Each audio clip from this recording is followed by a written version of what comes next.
राष्ट्रपति के रूप में अपना कार्यभार संभालेंगे। जैसे होता क्या है, जैसे आप जिला में देखे होंगे, जब जिला के डीएम नहीं होते हैं तो उसका कार्यभार कौन संभालता है, तो एडीएम संभालते हैं। इसी तरह से ये भी है, अगर ये दोनों न रहें तो राष्ट्रपति उपराष्ट्रपति तो भारत के सर्वोच्च न्यायालय के जो मुख्य न्यायाधीश है वो राष्ट्रपति के पद का निर्वहन करेंगे।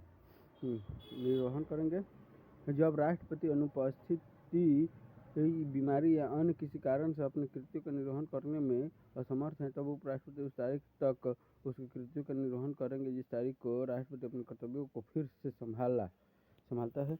उपराष्ट्रपति को उस अवधि के दौरान और उस अवधि के संबंध में जब वह राष्ट्रपति के रूप में इस प्रकार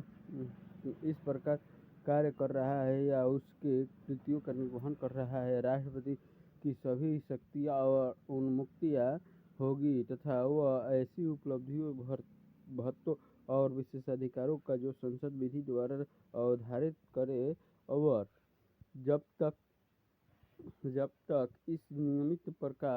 नियमित इस प्रकार उपबंध नहीं किया जाता है, तब तक ऐसी उपलब्धियों, भत्तों और विशेषाधिकारों का जो दूसरी अनुसूची में विनिर्दिष्ट है हकदार होगा।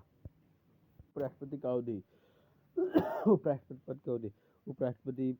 उपराष्ट्रपति अपने पद ग्रहण करने की तिथि से 5 वर्ष तक अपने पद पर बना रहेगा, और यदि उसका उत्तराधिकारी इस 5 वर्ष की अवधि के दौरान नहीं चुना जाता है तो वह तब तक अपने पद पर बना रहेगा जब तक उसका उत्तराधिकारी निर्वाचित होकर पद ग्रहण नहीं कर लेता। लेकिन उपराष्ट्रपति अपने पद की तारीख से 5 वर्ष के अंदर ही अपने पद से निम्नलिखित ढंग से हट सकता है या हटाया जा सकता है। उपराष्ट्रपति को अपना त्यागपत्र देकर राज्यसभा के द्वारा संकल्प पारित करके उपराष्ट्रपति को पद से हटाने के लिए संकल्प या राज्यसभा में पेश किया जा सकता है। लेकिन उपराष्ट्रपति को पद से हटाने का संकल्प राज्यसभा में पेश करने के पहले उसकी सूचना 14 दिन पूर्व देना आवश्यक है। राज्यसभा के संकल्प पारित होने के बाद उसे अनुमोदन के लिए लोकसभा में भेजा जाता है।